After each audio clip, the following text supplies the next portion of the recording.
takkan tergoyahkan, Dia takkan terkalahkan, Dia hidup dan berkuasa. Serukan namanya, Yesus Tuhan Raja, segala kuasa tunduk dalam namanya. Dia luar biasa, perkasa, mulia, Yesus nama di atas segala nama.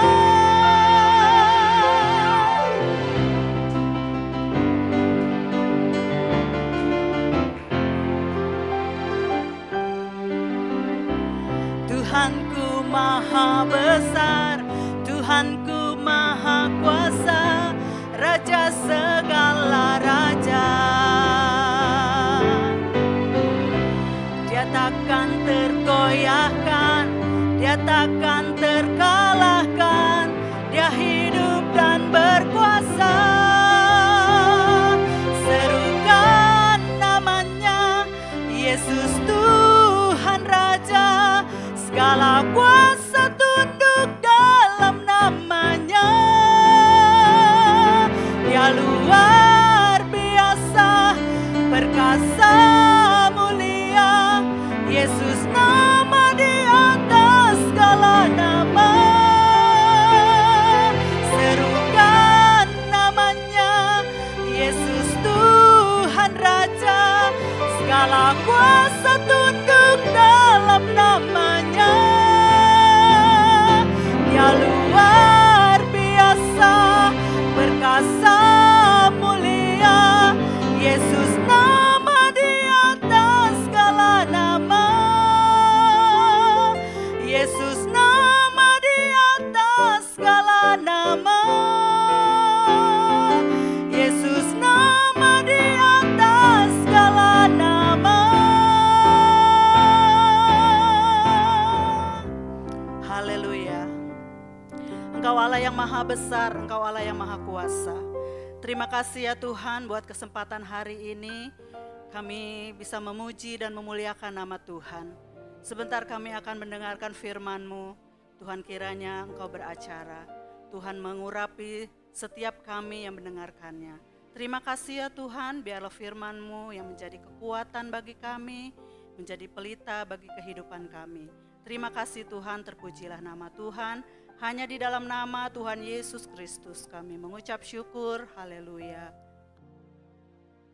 Shalom Bapak Ibu dan Saudara-saudari, kita berjumpa kembali dalam perenungan intim dengan Allah. Pembacaan firman Tuhan dan renungan pada hari ini berjudul Hati yang Bersih di Hadapan Allah. Firman Tuhan yang akan kita pelajari bersama pada hari ini terdapat pada Amsal 19 sampai dengan Amsal 21, dengan perhatian khusus pada Amsal 19 ayatnya yang pertama sampai dengan ayatnya yang ketiga. Demikianlah firman Tuhan yang terdapat pada Amsal 19 ayatnya yang pertama hingga ketiga. Lebih baik seorang miskin yang bersih kelakuannya daripada seorang yang serong bibirnya lagi bebal. Tanpa pengetahuan, kerajinan pun tidak baik. Orang yang tergesa-gesa akan salah langkah. Kebodohan menyesatkan jalan orang, lalu gusarlah hatinya terhadap Tuhan. Bapak, Ibu, dan Saudara-saudari, kita adalah gambar ciptaan Allah yang diciptakan menurut gambar Allah. Kejadian 1 ayat 25. Gambar Allah ini hanya diberikan kepada manusia dan tidak kepada ciptaan yang lainnya. Tetapi setelah kejatuhan manusia ke dalam dosa, gambar Allah di dalam diri manusia menjadi rusak. Roma 3 ayat 23. Sebagai akibatnya, pengenalan manusia akan Allah menjadi rusak dan manusia gagal mengekspresikan esensinya sebagai ciptaan Tuhan.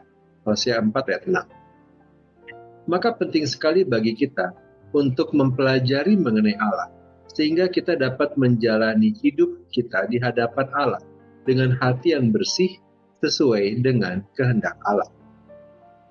Kitab Amsal merupakan salah satu bagian Alkitab yang syarat dengan hikmat dan nasihat praktis di dalam mengarungi kehidupan.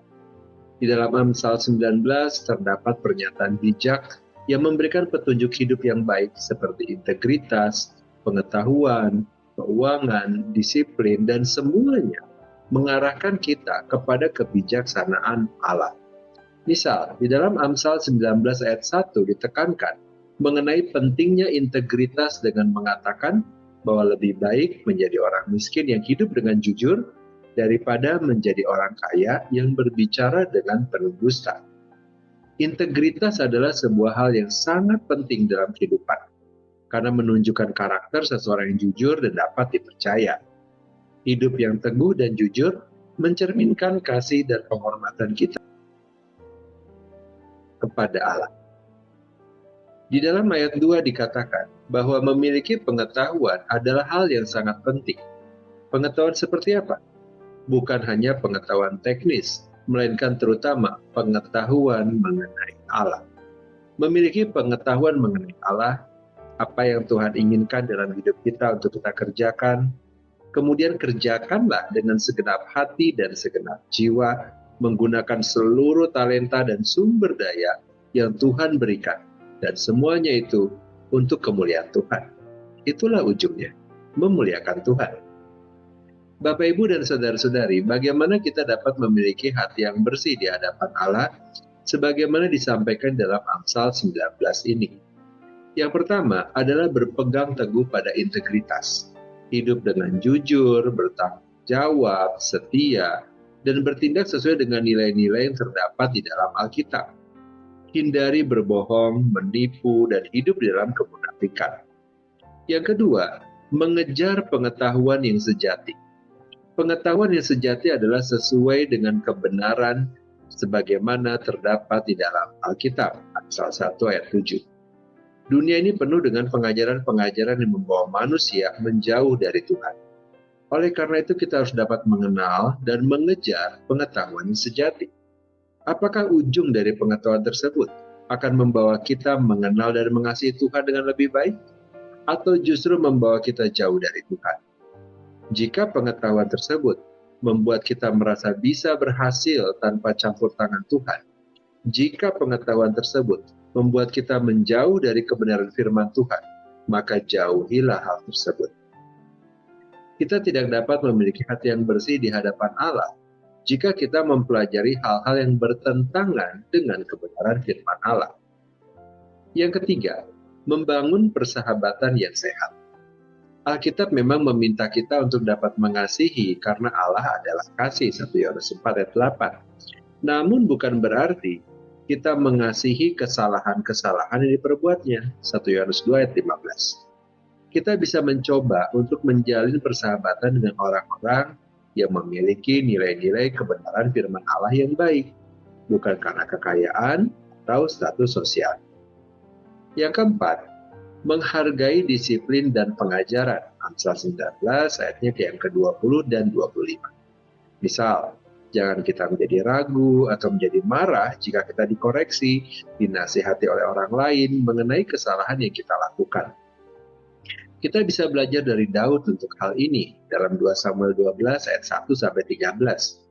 Ketika Nabi Nathan menegur Daud yang saat itu sudah menjadi raja yang besar, Daud tetap disiplin untuk tunduk kepada Allah dan ia memberikan respons yang tepat, mengakui dosanya.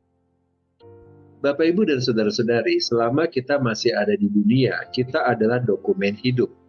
Maksudnya adalah cerminan bagaimana kita menjalani kehidupan kita sebagai manifestasi dari apa yang kita yakini, prioritas kita, dan bagaimana interaksi kita dengan orang lain.